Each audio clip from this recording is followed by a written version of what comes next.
मेरा नाम वंशिका है। मेरी लव मैरिज हुई थी और अभी मेरी शादी को सिर्फ 6 महीने ही गुजरे थे कि कोई मुझे बहुत परेशान कर रहा था। मैं जब भी रात को सोने के लिए लेटती तो अचानक मेरे मोबाइल पर किसी नए नंबर से कॉल आती। मैं जैसे ही रिसीव करती सामने से कोई बोलता ही नहीं था। एक दिन ऐसा हुआ, फिर दूसरे दिन भी ऐसा ही हुआ, लेकिन अब हर रात ऐसा ही होने लगा था। मैं बहुत ज़्यादा परेशान थी। मैं इस वजह से अपने मोबाइल को साइलेंट रखने लगी थी। लेकिन कभी कभी मेरे पति मुझे कॉल कर लिया करते तो वो बहुत ज़्यादा गुस्सा करते थे कि तुम कहाँ रहती हो और तुम्हारा मोबाइल कहाँ होता है, तुम्हें मेरी कॉल के बारे में कुछ पता ही नहीं चलता। अगर मैं अपने मोबाइल को साइलेंट नहीं करती तो अननोन नंबर से कॉल आती रहती थी, जिसकी वजह से मुझे हमेशा डर रहता कि कहीं मेरी सास मुझ पर शक ना करने लगे। मैं बहुत ज़्यादा परेशान हो गई थी क्योंकि ऐसा मेरे साथ अब हर रात ही होने लगा था। लेकिन फिर कुछ दिनों बाद अब दिन में भी कई बार अननोन नंबर से कॉल आने लगी थी। एक दिन मैंने अपनी एक फ्रेंड से इस नंबर के बारे में पता लगवाया तो वो नंबर किसी ऐसे इंसान का था जिसने मेरी कॉल का तो जवाब नहीं दिया, लेकिन मुझे मैसेज किया कि कल तुम्हारे पास एक काले रंग का सूती कपड़ा डिलीवर होगा। इस काले रंग के कपड़े की हर एक पट्टी को तुम्हें 24 रातों तक अपनी कमर में बांध लेना है। एक दिन मैं उस कपड़े की पट्टी को अपनी कमर में बांधना भूल गई थी। फिर उसके बाद जो मेरे साथ हुआ उसे देखकर तो मेरे होश उड़ गए थे, क्योंकि मैं अपने मोबाइल को पकड़कर बड़ी देर से खड़ी हुई थी। अब तो मेरे हाथ भी दुखने लगे थे। मैं बार बार इस नंबर को ट्राई कर रही थी, मगर आज हिम्मत हारने के लिए तैयार नहीं थी। मैं देखना चाहती थी कि आखिर कौन है जो मेरे मोबाइल पर इतनी ज़्यादा कॉल्स करके मुझे परेशान करता है, और जब मैं कॉल रिसीव करती तो सामने से कोई बोलता भी नहीं है। एक बार तो मैं अपना नंबर भी चेंज कर चुकी हूँ, लेकिन फिर से नए नंबर पर कॉल्स आनी शुरू हो गई। मुझे डर था कि कहीं मेरे पति के दिल में मेरे लिए कोई शक ना बैठ जाए। अगर ऐसा हो जाता तो मेरा पति मुझे घर से निकाल सकता था, और मैं ऐसा हरगिज़ नहीं चाहती थी क्योंकि मैं अपने पति से बहुत ज़्यादा प्यार करती थी। मैंने मोबाइल को बेड पर रख दिया था और मैं खुद भी बेड पर ही लेट गई थी। तभी अचानक मेरे पति रजत की कॉल आ गई थी। मैं एकदम ही खुशी से झूम उठी थी। मैंने फौरन ही अपने पति की कॉल रिसीव की, लेकिन रिसीव करते ही मैंने नोटिस किया कि फिर से मेरे नंबर पर अननोन नंबर से कॉल आ रही है। मैंने जैसे ही अपने पति की कॉल रिसीव की, उन्होंने कहा कि तुम्हारा नंबर मैं काफ़ी देर से ट्राई कर रहा हूँ, तुम आखिर इतनी देर से किससे बातें कर रही हो? मैंने कहा मैं तो किसी से भी बात नहीं कर रही थी। फिर मुझे याद आया कि मैं पिछले आधे घंटे से इसी अननोन नंबर पर कॉल लगाने की कोशिश कर रही थी और रजत को लगा कि मैं किसी से कॉल पर बात कर रही हूँ। मैंने उनसे कहा कि मैं अपनी एक फ्रेंड से बात कर रही थी। मेरे पति ने कहा कि इतनी देर तक फ्रेंड से तुम कब से बातें करने लगी हो? मैंने कहा आज उसकी बड़े दिनों बाद कॉल आई थी। वो अपनी ज़िंदगी की कुछ परेशानियों के बारे में मुझे बता रही थी। मैंने जैसे तैसे इस बात को संभाल लिया था। मेरे पति से लगभग मेरी 1 घंटा बात हुई होगी, और जितनी देर मैं अपने पति से बात करती रही लगातार उस अननोन नंबर से कॉल आती रही थी। मैंने अपने पति की कॉल कट होते ही फिर से इसी नंबर पर कॉल लगाई तो किसी ने कॉल रिसीव ही नहीं की। मैं बहुत तंग आ चुकी थी। ये न जाने कौन था जो बार बार मुझे कॉल्स करके परेशान कर रहा था। आज भी मुझे कोई कॉल करके बेवकूफ़ बना रहा था। मैंने गुस्से में आकर अपने मोबाइल को स्विच ऑफ कर दिया और मैं बाहर आकर अपने काम में बिजी हो गई थी। मेरे पति ने मुझे शादी के फौरन बाद ही मोबाइल ला दिया था। मेरी सास को इस बात का बहुत बुरा लगा था, जबकि घर में मेरी एक जवान नंद भी थी। अभी तक उसके पास भी कोई मोबाइल नहीं था। जब मेरे पति ने शादी के बाद मुझे मोबाइल गिफ्ट किया तो मेरी नंद और मेरी सास को इस बारे में बहुत बुरा लगा था, और उन्होंने मेरे पति से कहा कि 2 दिन नहीं हुए पत्नी को आए हुए और उसे महंगा सा मोबाइल गिफ्ट कर दिया। ये नहीं दिखता कि घर में माँ और बहन भी हैं, उनके लिए तो आज तक कोई चीज़ नहीं लेकर आया। अपनी माँ की इस बात पर रजत काफ़ी शर्मिंदा हुए थे। उन्होंने कहा कि मुझे अगली सैलरी मिलेगी तो मैं बहन को भी मोबाइल लाकर दे दूंगा, लेकिन मेरी सास ने कहा कि सिर्फ बहन को ही क्यों, माँ का ख्याल नहीं आया क्या तुझे? मुझे तो अपनी सास की बात सुनकर हंसी आने लगी थी कि इतने बुढ़ापे में मेरी सास को मोबाइल चलाने की क्या ज़रूरत थी। मेरे पति ने कहा कि जैसे ही मुझे अगली सैलरी मिलेगी तो मैं आप दोनों को मोबाइल लाकर दे दूंगा। मेरी सास ने मेरे पति से साफ साफ कह दिया था कि ये मत सोचना कि अपनी माँ और बहन को कोई छोटा मोटा मामूली मामूली सा मोबाइल लाकर दे दोगे तो वो खुश हो जाएंगी। आज का मॉडर्न और स्मार्ट ज़माना है, हर कोई स्मार्ट और महंगा फ़ोन चला रहा है। हमें भी तुम्हारी पत्नी जैसा ही महंगा मोबाइल चाहिए। मेरे पति ने उन्हें भरोसा दिला दिया था कि वो जल्दी ही उनको मोबाइल दिलवा देगा, और तो और मेरे पति ने ऐसा ही किया था। जैसे ही मेरे पति को नेक्स्ट मंथ की सैलरी मिली, सबसे पहले उन्होंने अपनी माँ को मोबाइल दिलवाया, फिर अगले महीने की सैलरी पर अपनी बहन को भी मोबाइल दिलवा दिया था, और दोनों ही न्यू स्मार्टफोन दिलवाए थे, जिसे देखकर वो बहुत खुश हुई थी। मेरी सास को तो शायद मोबाइल चलाना भी नहीं आता था, लेकिन मेरी नंद ने कहा कि मैं अपनी मम्मी को सब कुछ सिखा दूंगी।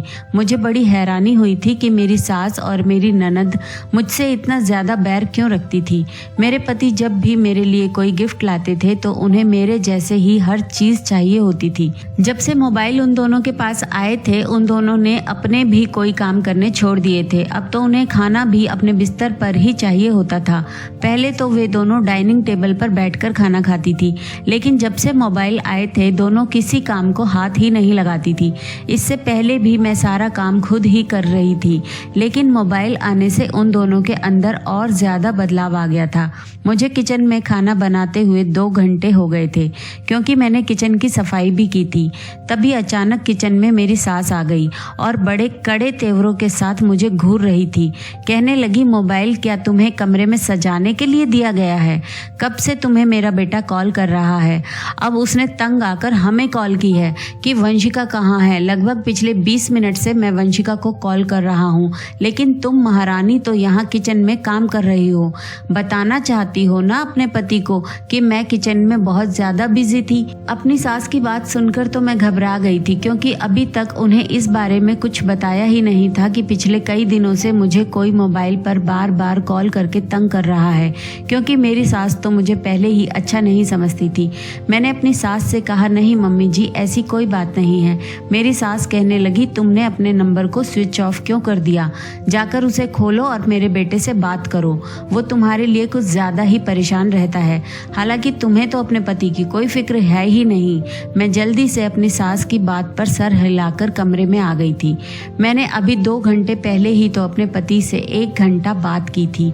मैंने जल्दी से मोबाइल ऑन किया और अपने पति को कॉल लगाई, तो वो मुझे बहुत डांट रहे थे। कहने लगे कि मुझे तुमसे एक इम्पॉर्टेंट काम था, लेकिन अब मेरा वो काम हो चुका है। तुम्हें तो पता नहीं कि मोबाइल किस लिए दिया गया है। कभी तुम्हें कॉल करो तो तुम कॉल रिसीव ही नहीं करती हो, और कभी अपने फ़ोन को स्विच ऑफ कर देती हो। आखिर तुम्हें ऐसी क्या प्रॉब्लम है जो तुम मोबाइल से इतना दूर दूर रहती हो? मैंने अपने पति से बहाना बनाया कि मेरे मोबाइल की चार्जिंग ख़त्म हो गई थी, इसीलिए मोबाइल स्विच ऑफ हो गया था। मेरे पति मुझसे इतना नाराज़ हो गए थे कि उन्होंने मुझे बताया भी नहीं कि आखिर उन्हें मुझसे क्या काम था। मेरे दिन तो बहुत ही परेशानी भरे गुजर रहे थे। मेरे पति ने गुस्से में कॉल काट दी थी। मैं सारे काम से फ्री हो गई थी, इसीलिए अपने कमरे में लेट गई थी। मुझे कब नींद आई मुझे कुछ पता ही नहीं चला। मैंने अपने मोबाइल को ऑन कर लिया था और साइलेंट से भी हटा दिया था कि कहीं फिर से मेरे पति की कॉल ना आ जाए और वो मुझ पर गुस्सा करने लगे। अभी मुझे नींद आई ही थी कि अचानक फिर से मेरे नंबर पर कॉल आ गई। मैंने जैसे ही कॉल रिसीव की तो कोई बोल ही नहीं रहा था। मैं बार बार हेलो हेलो कह रही थी, लेकिन सामने से तो किसी की आवाज़ ही नहीं आ रही थी। मैंने कॉल को कट कर दिया और मैं किचन में आ गई थी, क्योंकि शाम का टाइम था और शाम के टाइम पर मेरी नंद और मेरी सास को चाय चाहिए होती थी। मैं उन लोगों के लिए चाय बनाने लगी थी और चाय बनाते हुए मैं अपने पति के बारे में ही सोच रही थी। उनको याद करते करते मेरी आंखें भीग गई थी। मैंने अपनी सास और नंद को चाय दी तो देखा अभी भी वो दोनों फ़ोन में ही लगी हुई थी और खूब ज़ोर ज़ोर से हंस रही थी। किसी भी तरह का काम करते हुए मेरा ध्यान बार बार अपने मोबाइल पर जा रहा था। अब मुझे इस कॉल करने वाले इंसान से डर लगने लगा था। न जाने कौन था जो मुझे इतनी कॉल्स करके तंग कर रहा था। और फिर मैं अपने पति से भी तो इस बात को शेयर नहीं कर सकती थी, क्योंकि मर्द के दिल में शक आते हुए ज़्यादा समय नहीं लगता। अगर मेरी सास या नंद ने मेरे मोबाइल पर अननोन नंबर देख लिया तो ये लोग ढिंडोरा पीट देंगी और 1 की 2 लगाकर मेरे पति को बता बता देंगी। औरत की इज्जत तो वैसे भी बड़ी नाजुक होती है, ज़रा सी बात पर ही दागदार होकर रह जाती है। फिर मैं इन लोगों को अपनी पवित्रता का यकीन कैसे दिलाती। अब मैंने सोच लिया था कि मैं सारे काम से फ्री होकर अपने पति को इस बारे में बताऊंगी। कहूंगी कि वो जैसे तैसे घर लौट आए और अब उन्हें जो भी काम करना है वो घर पर ही करे, क्योंकि उनके होते हुए उनकी माँ और बहन मुझ पर कम अत्याचार करती थी, लेकिन उनके पीछे तो उन लोगों ने मेरा जीना दुश्वार कर दिया था। अगले दिन मेरी सास और नंद मार्केट गई हुई थी। मैं घर पर अकेली थी। आज मेरे पास किसी तरह की कॉल्स नहीं आई थी। मैंने अपने पति को कॉल लगाई, क्योंकि मैंने इरादा कर लिया था कि मैं अपने पति से कहूँगी कि वो घर लौट आए। अगर उन्होंने इनकार कर दिया तो मैं इस बात पर उनसे लड़ाई भी कर लूँगी। लेकिन कॉल लगाते ही न जाने क्यों मेरे पति की आवाज़ सुनकर मुझे क्या हो गया था। मैं फूट फूट कर रोने लगी थी। रजत भी मेरी आवाज़ सुनकर घबरा गए थे। उन्होंने मुझसे मेरे बारे में पूछा, रिक्वेस्ट की कि बताओ तुम्हें क्या हो गया है और तुम ऐसे क्यों रो रही हो। मैंने कहा, प्लीज़ रजत, घर आ जाओ। मेरा यहाँ आपके बिना मन नहीं लगता। आपको मेरी कसम है कि आप घर लौट आओ। मेरे पति ने मुझे दिलासा दिया और कहा कि मैं हर हाल में कल घर वापस आ जाऊंगा। अपने पति की बात सुनकर मेरे दिमाग से कुछ बोझ हल्का हो गया था और मेरा मूड भी ठीक हो गया था। मैं खुशी खुशी घर के सारे काम निपटा रही थी और अपने पति के घर आने से बहुत ज़्यादा एक्साइटेड थी। आज तो मुझे किसी तरह की कोई थकान भी महसूस नहीं हो रही थी। मेरी सास और नंद 3 घंटे बाद घर वापस आई थी और आते ही उन्होंने मुझे ताने देना शुरू कर दिए थे। मैंने दिल ही दिल में सोच लिया था कि बस एक बार रजत घर वापस आ जाए, फिर देखती हूँ कि ये लोग मुझे कैसे भला बुरा कहती है। रात का खाना खाने के बाद मैं किचन साफ करके अपने कमरे में आ गई थी। मैं जैसे ही कमरे में आई तो मेरे मोबाइल की रिंग बजने लगी थी। मैंने जल्दी से कॉल को कट कर दिया था, क्योंकि अब मैं कॉल रिसीव ही नहीं करती थी। कोई कॉल पर बोलता ही नहीं था। मैंने अपने मोबाइल को साइलेंट कर दिया और मैं बाथरूम में नहाने के लिए चली गई थी। मैं जब नहाकर बाहर आई तो ये देखकर हैरान रह गई थी कि आज फिर से मेरे पति की बहुत सारी मिस्ड कॉल आ चुकी थी और मुझे पता भी नहीं चला था। मैंने जल्दी से अपने पति को कॉल लगाई ही थी कि एक बार फिर से उसी नंबर से कॉल आनी शुरू हो गई थी। मेरे पति ने मेरी कॉल रिसीव नहीं की थी। मुझे बहुत गुस्सा आ रहा था। मैंने इस नंबर पर कॉल की और कॉल उधर से रिसीव भी हो गई थी, लेकिन हर बार की तरह कोई बोल नहीं रहा था। मैंने अपनी बात कहनी शुरू कर दी थी। मैंने कहा कि तुम कौन पागल हो जो बार बार मुझे कॉल कर रहे हो। अगर आज के बाद मुझे कॉल करने की कोशिश की तो तुम्हारी खैर नहीं है। मैं तुम्हारी पुलिस में रिपोर्ट दर्ज करवा दूंगी, फिर तुम्हें तो पुलिस ही समझेगी। उधर मेरी सास बार बार मुझे आवाज़ें लगा रही थी। मैं जैसे ही अपनी सास की बात सुनने के लिए गई तो मेरी सास ने मेरे मुंह पर थप्पड़ मार दिया और कहा कि तुझे पता नहीं कि मेरी बेटी ने खाना नहीं खाया, मेरी बेटी कितनी देर से भूखी मर रही है। अपनी सास के आज थप्पड़ मारने से मेरा दिल बहुत ही दुखा था। मैं बहुत ज़्यादा परेशान थी और बहुत ज़्यादा रोई थी। मुझे अपने पति के घर आने का इंतज़ार था। मैं जैसे ही अपने कमरे में गई और मैंने अपना मोबाइल चेक किया कि कहीं मेरे पति की कॉल तो नहीं आ गई, लेकिन मेरे पति की तो कोई कॉल नहीं आई थी, मगर इस अननोन नंबर से 2-3 मिस्ड कॉल पड़ी हुई थी और कुछ मैसेजेस भी थे। मैंने वो मैसेज ओपन किया जिसमें लिखा हुआ था कि कल तुम्हें एक पार्सल डिलीवर होगा। उसमें काले रंग का कपड़ा है। मैं जानता हूँ कि तुम बहुत ज़्यादा परेशान हो, इसीलिए काले रंग के इस कपड़े को तुम्हारी जिंदगी में रंग भरने के लिए भेज रहा हूँ। तुम्हें इस काले रंग के कपड़े की लंबी लंबी 24 पट्टियाँ काट लेनी हैं और इन्हीं पट्टियों में से एक पट्टी निकालकर तुम्हें अपनी कमर पर बांध लेनी है और हर दिन ऐसा ही करना है। एक दिन भी तुम इस पट्टी को अपनी कमर से बांधना मत भूलना। अगर तुमने ऐसा किया तो तुम्हारी जिंदगी की परेशानियां कम नहीं होंगी बल्कि बढ़ती चली जाएंगी, और अगर तुम इस काम को लगातार करती रहोगी तो गारंटी से तुम्हारी जिंदगी की सारी परेशानियां दूर हो जाएंगी। लेकिन ध्यान रखना कि इस बीच तुम्हारा पति घर में मौजूद नहीं होना चाहिए। अगर इन 24 दिनों के अंदर तुम्हारा पति घर पर आ गया तो तुम्हारी जिंदगी में एक बहुत बड़ी प्रॉब्लम आ सकती है, शायद जिसे तुम चाहकर भी कभी खत्म नहीं कर पाओगी। ये कौन था जिसने मुझे मैसेजेस किए थे और इसे कैसे पता था कि मैं बहुत ज़्यादा परेशान हूँ। मैं तो इस मैसेज को पढ़कर बहुत डर गई थी। ये कैसा मैसेज था? कौन जानता था कि मेरे दिल में कोई बहुत बड़ी डिमांड है। मेरी तो कुछ समझ नहीं आ रहा था।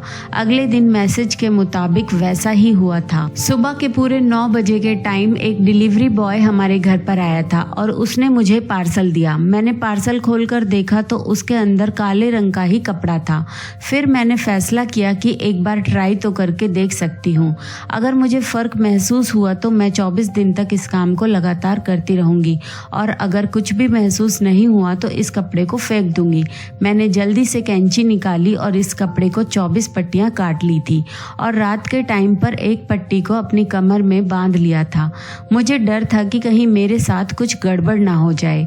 लेकिन अगले दिन जब मैं सोकर उठी तो मेरी आदत थी कि मैं सबसे पहले अपना फ़ोन चेक किया करती थी, क्योंकि अननोन नंबर से मिस कॉल मेरे फ़ोन में होती थी। आज मेरे फ़ोन में किसी भी तरह की कोई कॉल नहीं थी।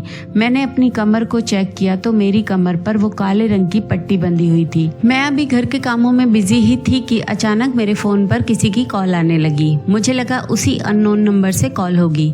मैंने जैसे ही देखा तो अननोन नंबर से कॉल नहीं थी, बल्कि मेरे पति ही मुझे कॉल कर रहे थे। मैंने अपने पति की कॉल रिसीव की तो उन्होंने मुझे खबर दी कि वो शाम तक घर वापस आ रहे हैं। मैं तो अपने पति की बात सुनकर परेशान हो गई थी कि 24 दिन तक तो मेरे पति को घर में बिल्कुल भी नहीं आना है।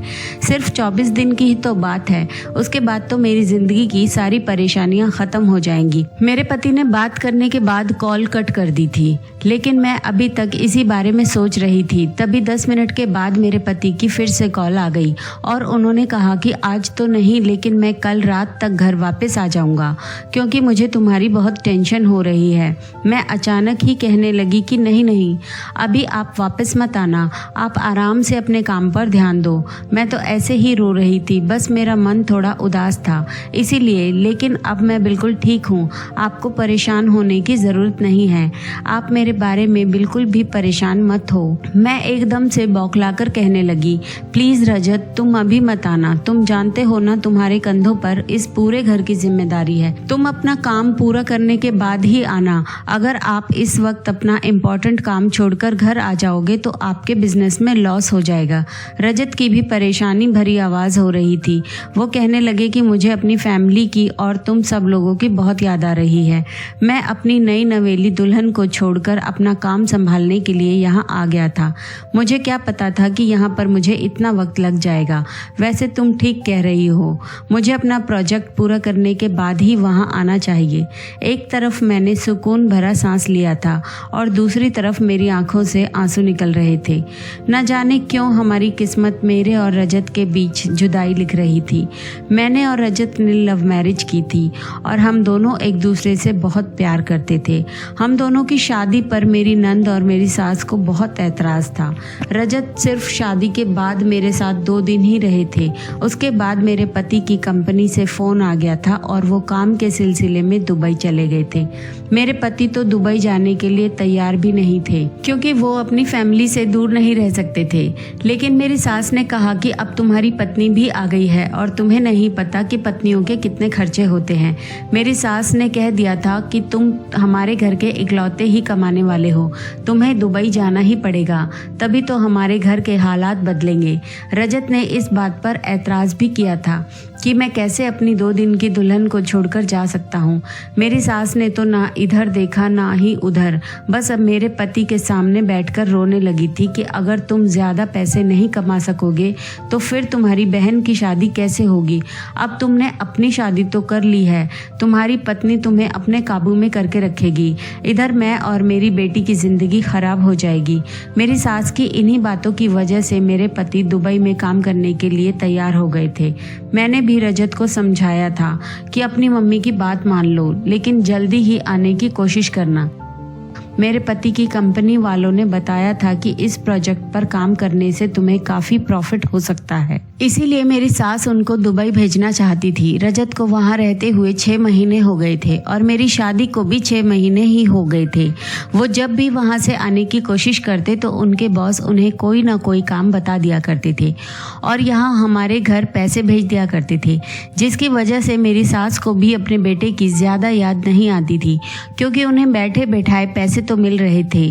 अब तो मैं भी अपने पति की जुदाई को ज़्यादा बर्दाश्त नहीं कर सकती थी, लेकिन अब मैं मजबूर हो गई थी, क्योंकि ये काला कपड़ा मैंने अपनी कमर पर बांध लिया था और मुझे मैसेज में बताया गया था कि मेरे पति को 24 दिन तक घर में नहीं आना है। शायद ये एक तरह का जादू टोना था मेरी जिंदगी की परेशानियों को दूर करने का।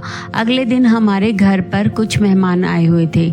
मैंने 1-2 बार अपनी सास से पूछा भी, लेकिन उन्होंने मुझे टोक दिया था कि तुम अपने काम से काम रखो, हमारे घर के मैटर में दखल अंदाजी करने की कोई जरूरत नहीं है। मैं भी खामोश हो गई थी। फिर शाम के वक्त अचानक ही मेरी सास मेरे कमरे में आई और बड़े प्यार भरी लैंग्वेज का इस्तेमाल करते हुए मुझसे कहने लगी, बहू जरा अपनी शादी वाला लहंगा तो देना। मैं चौंक गई थी कि आखिर मेरी सास मुझसे मेरी शादी का लहंगा क्यों मांग रही है। मैंने हाँ में सिर हिला दिया था और खुशी खुशी अपनी शादी के लहंगे को अपनी सास के हाथ में दे दिया था। मुझे इस बात की बहुत खुशी हुई थी कि मेरी सास मुझे अपनी बहू के तौर पर एक्सेप्ट कर चुकी थी। शाम हुई तो कुछ मेहमान और घर पर आ गए थे। मेरी सास ने मुझे कहा कि अच्छे से कपड़े पहनकर तैयार हो जाओ और जो मेहमान आ रहे हैं उनकी तुम्हें खूब खातिर करनी है। जब मेहमान घर आए तो मैंने उनकी खूब आवभगत की थी। वो लोग मुझसे बहुत इम्प्रेस हुए थे और मेरी सास भी उन लोगों के सामने मेरी खूब तारीफें कर रही थी। मेरी खुशी का तो कोई ठिकाना ही नहीं था। उन लोगों के जाने के बाद मेरी सास का बिहेवियर मेरे साथ बहुत अच्छा हो गया था। अब वो मेरा बहुत ख्याल रखने लगी थी।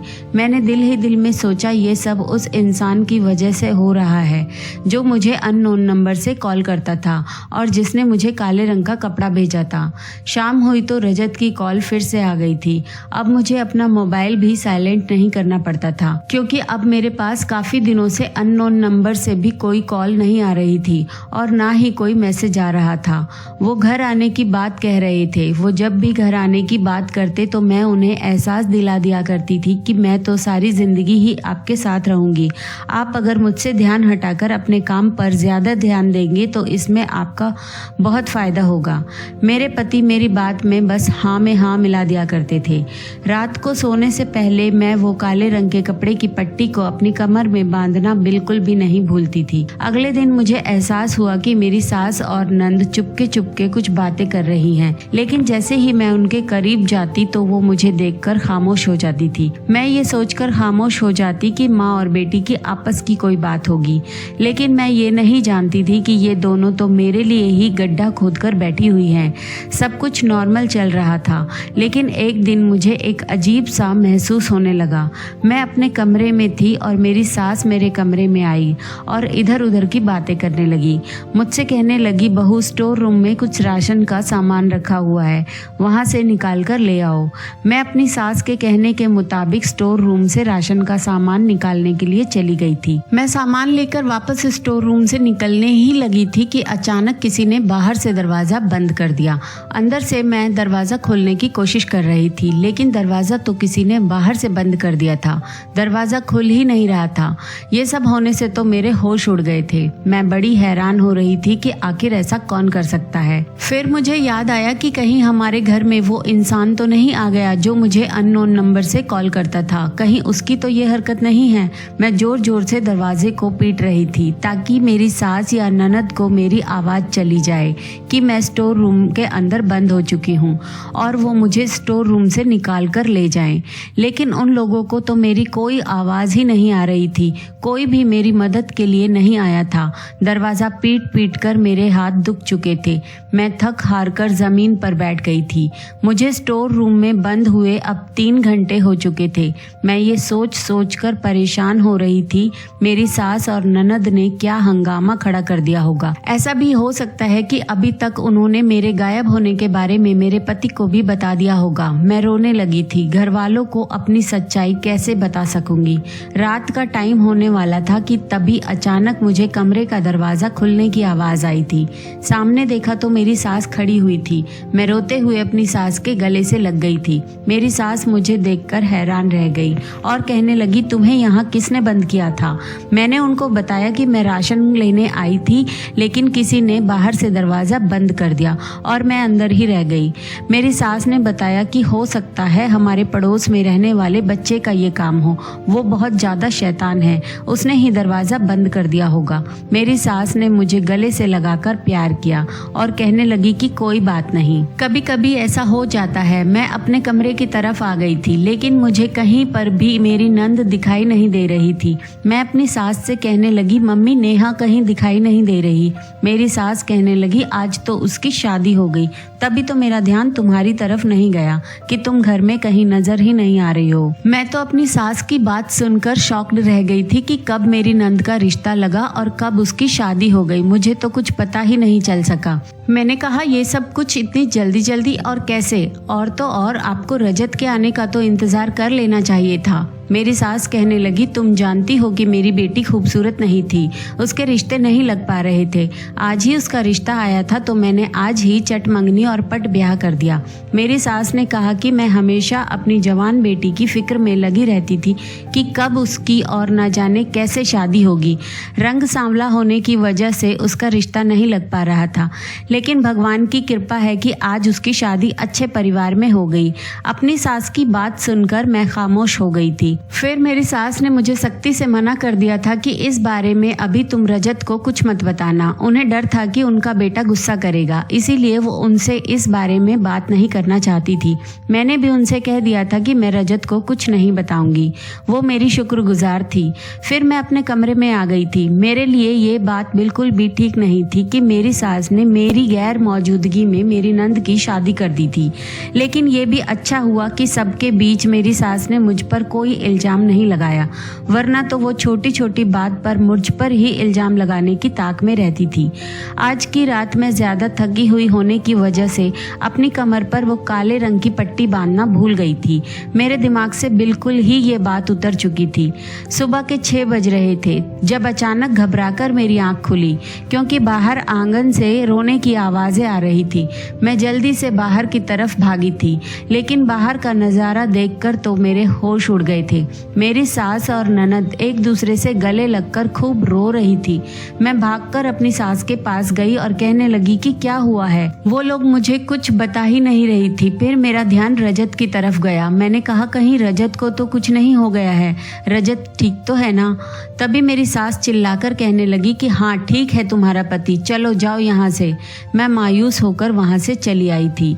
कुछ देर बाद मेरी ननद वापस चली गई थी। मैं अपनी सास के पास गई और उनसे पूछने लगी कि नेहा को क्या हुआ था, वो क्यों इतना रो रही थी।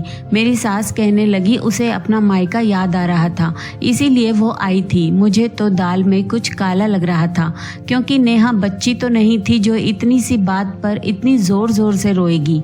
फिलहाल मैंने इस बात को इग्नोर कर दिया था, लेकिन मैं बहुत खुश थी कि मेरी ननद से तो मेरी जान छूट गई है और सास भी काफी अच्छी हो गई है। अब बस मुझे अपने पति के घर आने का इंतजार था, मगर अपनी आने वाली जिंदगी को बेहतर करने के लिए मुझे इन 24 दिनों को पूरा करना था। अभी तो सिर्फ 1 हफ्ता ही गुजरा था। अभी कुछ देर ही हुई थी कि मेरे पति की कॉल आ गई।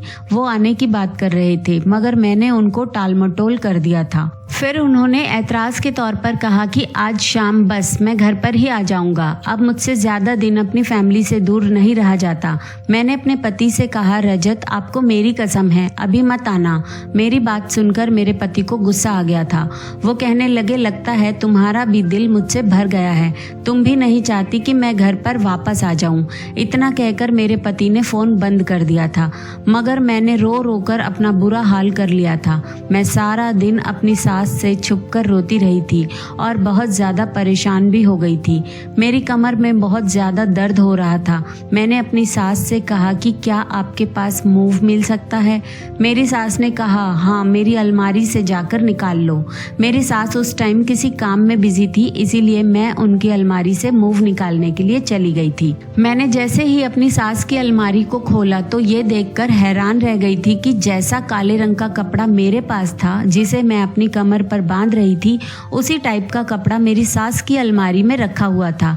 मैं इस कपड़े को अच्छी तरह से पहचान गई थी। ये तो वही कपड़ा था, लेकिन ये कपड़ा मेरी सास की अलमारी में क्या कर रहा था? मैं सोच सोच कर पागल हो रही थी कि ना जाने मेरे साथ ये सब कुछ क्या हो रहा है। अगले दिन घर में उदासी फैली हुई थी। आज की रात तो मैंने जानकर इस कपड़े को अपनी कमर में नहीं बांधा था। मेरी सास भी मुझे कुछ परेशान लग रही थी, बार बार किसी को फोन कर रही थी, कभी छत पर जा रही थी तो कभी मोहल्ले में चली जाती थी। मुझे अब अपनी सास से डर लगने लगा था कि ना जाने वो क्या कर रही थी। उनकी इस तरह की हरकतें मुझे बहुत अजीब लग रही थी और मुझे अपनी नंद की शादी पर भी कुछ गड़बड़ लग रही थी।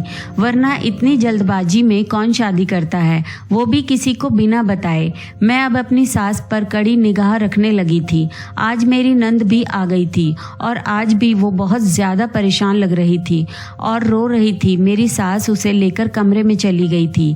ये दोनों माँ बेटी आपस में क्या बात करती थी, मुझे तो कुछ समझ ही नहीं आता था। मैं अपने कमरे में चली गई थी।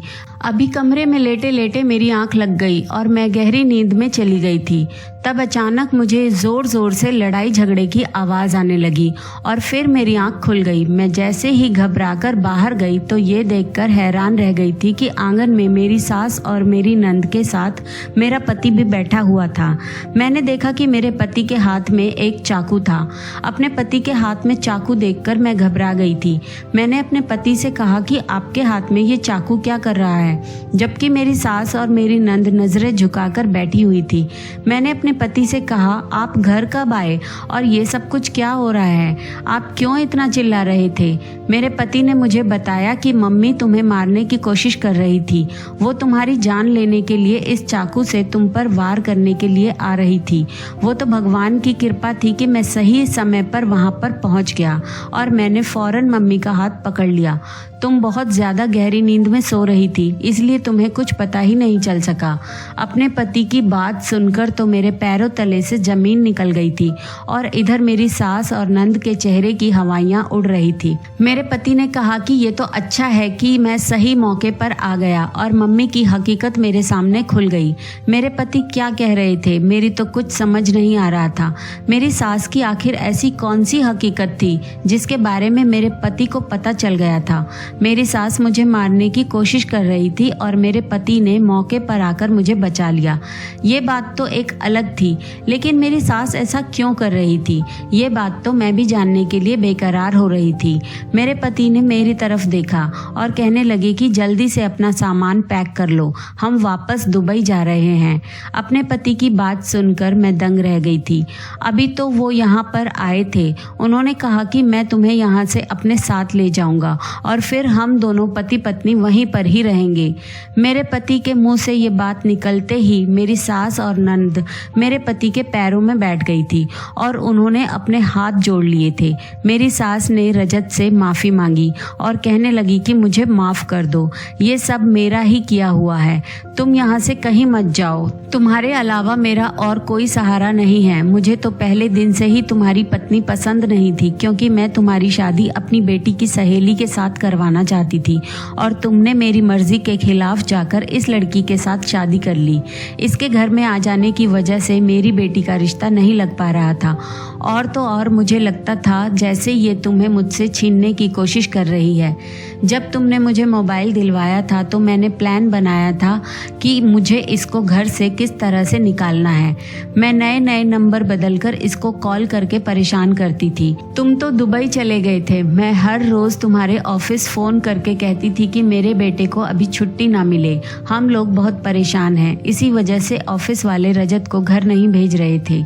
यहाँ मैं तुम्हारी पत्नी पर अत्याचार करती थी ताकि तुम्हारे आने से पहले ही ये खुद घर छोड़कर चली जाए और हम इस पर इल्जाम लगा दे कि ये किसी और के साथ भाग गई है।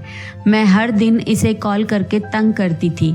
एक दिन मैंने इसे मैसेज किया कि काले रंग का कपड़ा बांधने से तुम्हारी सारी परेशानी दूर हो जाएगी और तब तक तुम अपने पति को घर में मत आने देना। मैंने पड़ोस के ही एक लड़के को डिलीवरी बॉय बनाकर उसे यहाँ कपड़ा डिलीवर करने के लिए कहा था। उस कपड़े में कोई भी चमत्कार नहीं था। तुम्हारी पत्नी अब मेरे बजाय तुम्हें यहाँ आने से रोकने लगी थी। मैंने अपनी बेटी के लिए कई जगह रिश्तों की बात की थी, पर उसका रंग सांवला होने की वजह से उसका रिश्ता ही नहीं हो पा रहा था। तुम्हारी गैर मौजूदगी में मैंने बहू का फायदा उठाया और इसकी फोटो लड़के वालों को भेज दी थी। जब लड़के वाले यहाँ पर आए थे तब भी मैंने बहू को अच्छे से तैयार होने के लिए कहा था। बहू को लड़के वालों ने देखते ही पसंद कर लिया था, लेकिन शादी वाले दिन मैंने अपनी बेटी को घूंघट उड़ा दिया और लोगों को यही लगा कि घूंघट में नेहा नहीं बल्कि तुम्हारी पत्नी है, क्योंकि मैं बहू को स्टोर रूम में बंद कर चुकी थी। इसी तरह मेरी बेटी की शादी हो गई, लेकिन सच कभी छुप नहीं सकता। जब ससुराल जाने के बाद नेहा की सच्चाई घर वालों को पता चल गई तो उन लोगों ने नेहा पर अत्याचार करने शुरू कर दिए। नेहा मुझे यहाँ रो रो कर अपनी परेशानी बताने लगी थी। मुझे इस सब में तुम्हारी पत्नी ही कसूरवार लगती थी, इसीलिए मैंने सोच लिया था कि मैं तुम्हारी पत्नी को रास्ते से हटाकर ही रहूंगी। आज तुम्हारी पत्नी बहुत गहरी नींद में सो रही थी। मैं उसे मारने ही वाली थी, लेकिन मौके पर तुम आ गए और तुमने मेरा हाथ पकड़ लिया और देख लिया कि मैं तुम्हारी पत्नी को मारने जा रही हूँ। अगर तुम आज मौके पर नहीं आते तो शायद मैं तुम्हारी पत्नी को मार देती और इस चाकू को भी कहीं न कहीं ठिकाने से लगा देती, क्योंकि मुझे तुम्हारी पत्नी से अपनी बेटी का घर खराब होने की वजह से और ज्यादा नफरत होने लगी थी। ये सारी बातें सुनकर मेरे पति को बहुत ज्यादा गुस्सा आ गया था। मेरे पति ने अपनी माँ से सारे संबंध खत्म कर दिए थे, लेकिन मैं एक माँ से उसके बेटे को नहीं छीन सकती थी। मैंने अपने पति से कहा कि आपकी माँ ने जो कुछ भी किया उसके लिए उन्हें माफ कर दो। मेरी सास ने मुझसे भी माफी मांगी थी। उन्होंने कहा था कि कुछ भी करके मेरे बेटे को यहाँ से मत लेकर जाओ, इससे कहो कि ये यहीं पर ही रहे और तुम भी यहीं रहो। मैंने अपने पति को समझाया था। मेरे पति अभी तक अपनी माँ से बात नहीं करते। मेरे कहने पर वो इस घर में तो रुक गए थे, लेकिन वो अपनी माँ से बात नहीं करते बल्कि उनसे नफरत करने लगे थे। मेरी सास के लिए यही सजा काफी थी कि उनके बेटे ने उनसे बात करना छोड़ दिया था और उनकी बेटी, जिसके लिए उन्होंने मुझे मोहरा बनाया था, उसके पति ने उसे डिवोर्स देकर घर से निकाल दिया था, क्योंकि उसके साथ भी तो धोखा किया गया था। फोटो मेरी दिखाई गई थी और शादी मेरी नंद के साथ हुई थी। अब मेरी नंद तलाकशुदा बनकर यहीं पर रह रही है। इधर मेरा पति मेरी सास से नफरत करता है। मेरी सास को खूब सजा मिल रही थी। कहते हैं ना, किसी के साथ इतना अत्याचार नहीं करना चाहिए कि भगवान आपको उसकी सजा ऐसे रूप में दे जिसको आप बर्दाश्त ना कर सको। मेरी सास से भी अब अपनी सजा बर्दाश्त नहीं हो पा रही थी, क्योंकि उन्होंने मेरे ऊपर बहुत अत्याचार किए थे। मेरी सास अब बीमार रहने लगी है और मुझसे रोज माफी मांगती है। मैंने अपनी सास को माफ कर दिया है और अपने पति से भी कहती हूँ कि आप उनको माफ कर दो, लेकिन मेरे पति ने तो ठान ली है कि वो अपनी माँ को कभी माफ नहीं करेंगे। मेरी जिंदगी मेरे पति के साथ बहुत अच्छी गुजर रही है, क्योंकि उस दिन के बाद से मेरे पति मेरा बहुत ज्यादा ख्याल रखने लगे हैं और मुझे छोड़कर कहीं भी नहीं जाते। तो दोस्तों, उम्मीद करती हूँ आपको हमारी कहानी पसंद आई होगी और आपकी क्या राय है इस कहानी के बारे में हमें ज़रूर बताइए। क्या मेरे पति को अपनी माँ को माफ़ कर देना चाहिए या नहीं? कहानी पसंद आई हो तो वीडियो को लाइक करें, चैनल पर नए हैं तो चैनल को सब्सक्राइब करें और हाँ, नोटिफिकेशन बेल को ज़रूर दबाएं ताकि अगली अपडेट सबसे पहले आपको मिले। Thank you.